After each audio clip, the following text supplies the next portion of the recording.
नमस्कार, स्वराज एक्सप्रेस देख रहे हैं आप और मैं मुस्कान साहू। इंदौर में भीमराव अंबेडकर सम्मान अभियान कार्यक्रम में मुख्यमंत्री डॉक्टर मोहन यादव पहुंचे हुए हैं। आप देख रहे हैं लाइव तस्वीरें।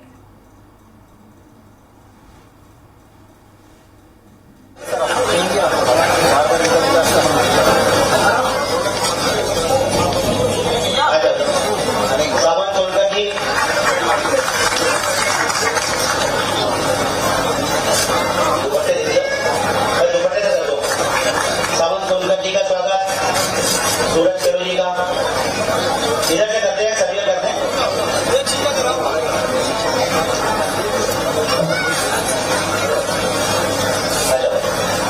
आगे पंक्ति में सभी करते हो। हमारे नगर अध्यक्ष जी का स्वागत माननीय आगे नगर अध्यक्ष सुमित मिश्रा जी का स्वागत, श्रीमती कविता पाटीदार जी का स्वागत आदरणीय घनश्याम सेठ जी करेंगे। राघवेंद्र गौतम जी का स्वागत घनश्याम सेठ जी करेंगे। राघवेंद्र जी गौतम का स्वागत। दादा नारायण केसरी जी भारतीय जनता पार्टी अनुसूचित जाति मोर्चा के संस्थापक सदस्य हमारे बीच उपस्थित, उनका स्वागत भी घनश्याम सेठ जी करेंगे। हमारे विधायक वरिष्ठ विधायक महेंद्र बाबा महेंद्र हांडे जी का स्वागत घनश्याम सेठ जी। रमेश बेंदोले जी का स्वागत घनश्याम सेठ जी करेंगे। उसके साथ ही श्रीमती मालिनी भाभी का स्वागत भी करेंगे। दादा रमेश बेंदोले जी का स्वागत घनश्याम भैया करेंगे। अब मैं घनश्याम भैया से अनुरोध करूंगा, घनश्याम भैया जितने भी मंच पर अतिथि उपस्थित है, आपकी पूरी टीम को लेकर सबका स्वागत करते हैं। सभी लोग आप स्वागत करते हो, तो मैं नाम यहाँ से ले रहा हूँ, वो आकर हमारे मुख्यमंत्री जी और श्रीमती वसुंधरा राजे का स्वागत करेंगे। मैं राजेश शिरोडकर जी वसुंधरा राजे जी का स्वागत करेंगे। राजेश जी आ जाओ। इसके बाद में मुकेश राजावत जी माननीय मुख्यमंत्री जी और वसुंधरा राजे जी का स्वागत करेंगे। सभी लोग आते जाए। मुकेश राजावत जी और राजेश शिरोडकर जी, हरप्रीत बख्शी जी,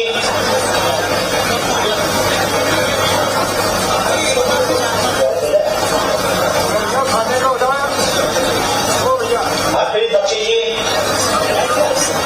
अमर पेंडलकर जी, राजू सुनेरे जी, बबल बेग जी, माननीय मुख्यमंत्री जी का और हमारी राष्ट्रीय उपाध्यक्ष श्रीमती वसुंधरा राजे का स्वागत करेंगे। सभी लोग आगे आते जाए, स्वागत करते जाए।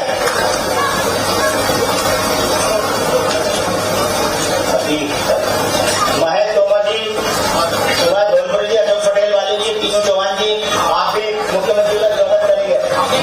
महेश पटेल जी,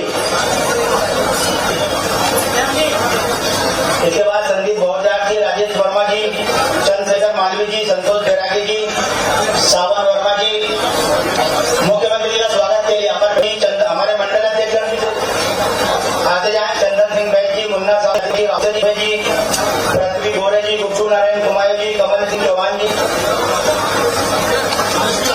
रितेश विराम जी, चंद्रमान सोलंकी, आशीष शर्मा जी, बंटी वर्मा जी, जीतू चेलानी जी, रमेश बेनीवाल जी, नितेश जैन, दीपक राजौरिया जी,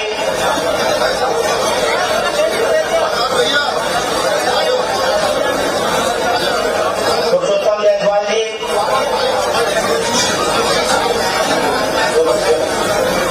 मनीष शर्मा जी, दीपक राजौरिया जी, पुरुषोत्तम जायसवाल जी, नीरज नंजावाला जी, मनीष केसवानी जी, विपिन जागीरदार जी, सुधीर शर्मा जी, सोनाली विजय परमार, लाल बहादुर वर्मा जी, मनीषा दुर्जन जागोरे जी, दूसरी रूपाली पेंडालकर जी, भावना चौधरी जी, किशोर पाड़िया जी,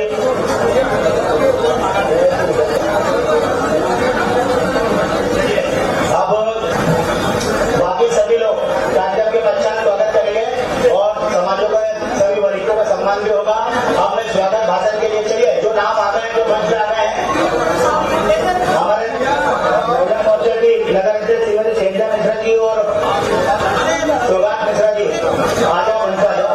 सौगात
और इंदौर में भीमराव अंबेडकर सम्मान अभियान कार्यक्रम में मुख्यमंत्री डॉक्टर मोहन यादव पहुंचे हुए हैं।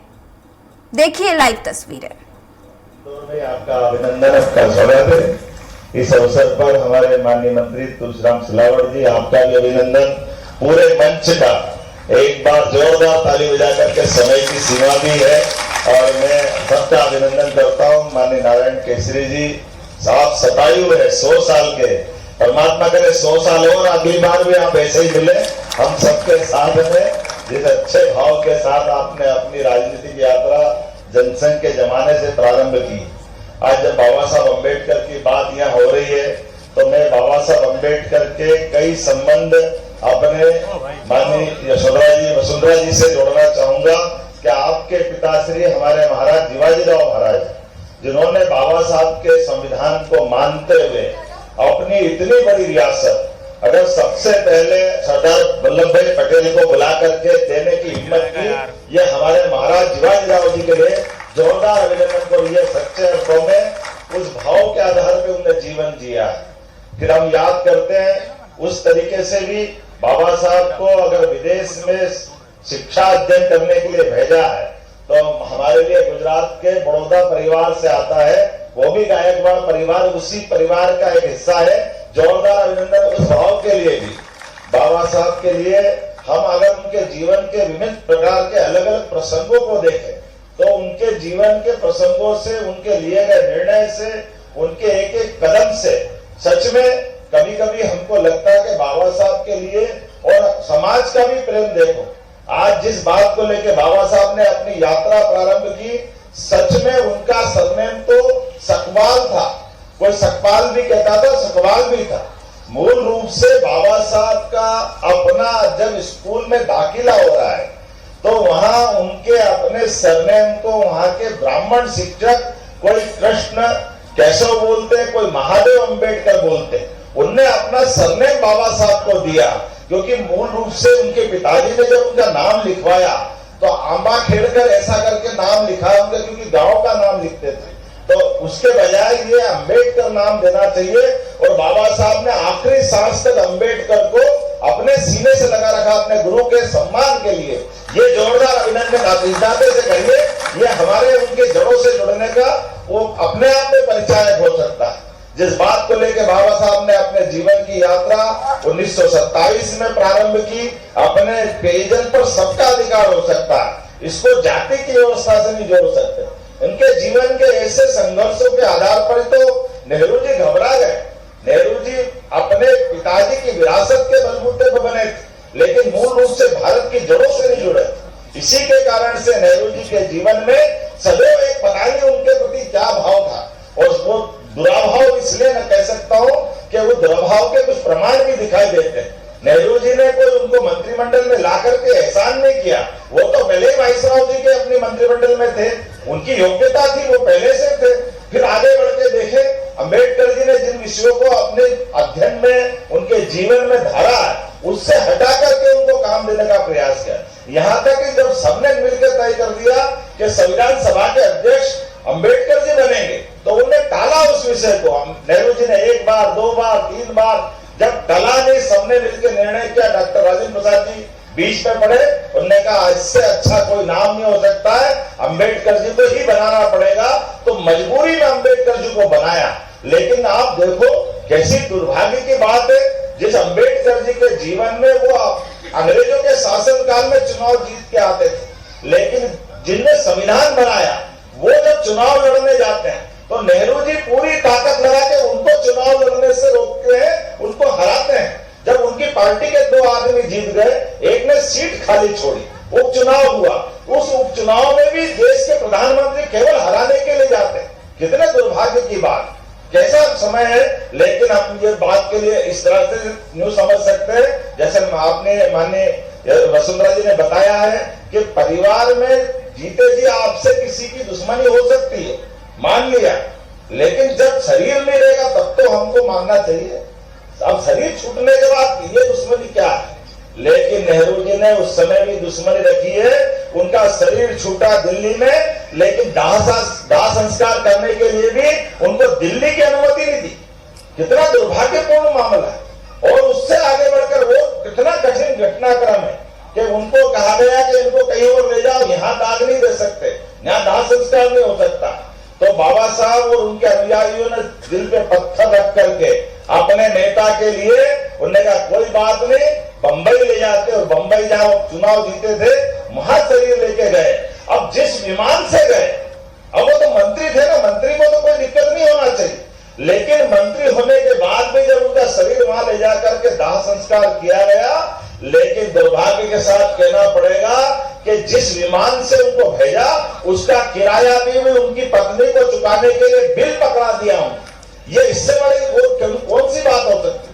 और आज बाबा साहब को नाम को लेकर कांग्रेस वोट मांगने ढूंढेगी, वोट की बात करें। ये जो अपना अतीत के जितने भी पाप किसी ने किए हैं तो बाबा साहब को लेकर कांग्रेस ने किए।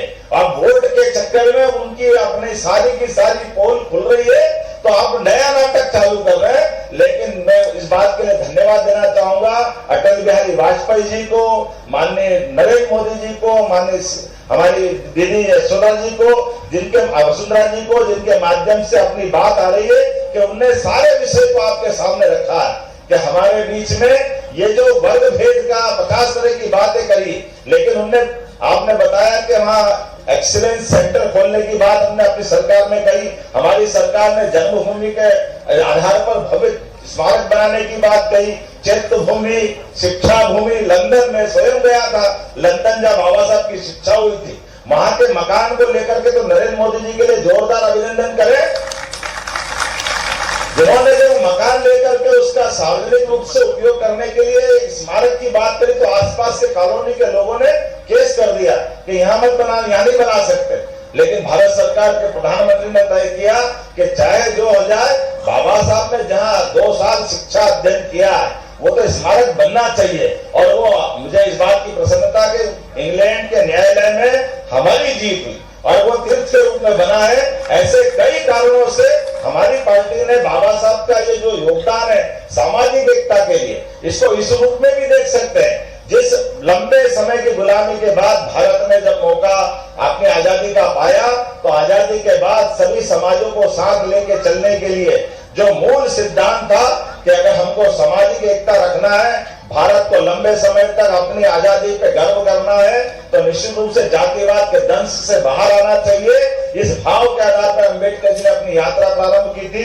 मैं भारतीय जनता पार्टी के नगर अध्यक्ष मिश्रा जी को बधाई देना चाहूंगा, जिनके नेतृत्व में आपने इस गंभीर विषय के लिए विस्तार से बात करने के लिए सुयोग्य वक्ता को भी बुलाया। और मुझे इस बात का गर्व है, मैं मध्य प्रदेश सरकार की ओर से माननीय आपका अभिनंदन करता हूँ, स्वागत करता हूँ। और मैं तो आपका छोटा भाई हूँ, जहाँ आप इशारा करेंगे, जब कभी भी मध्य प्रदेश में आपकी यात्रा रहेगी, मैं सदैव पलक पाँव बिछाकर आपका अभिनंदन करने के लिए सदैव तैयार रहूंगा।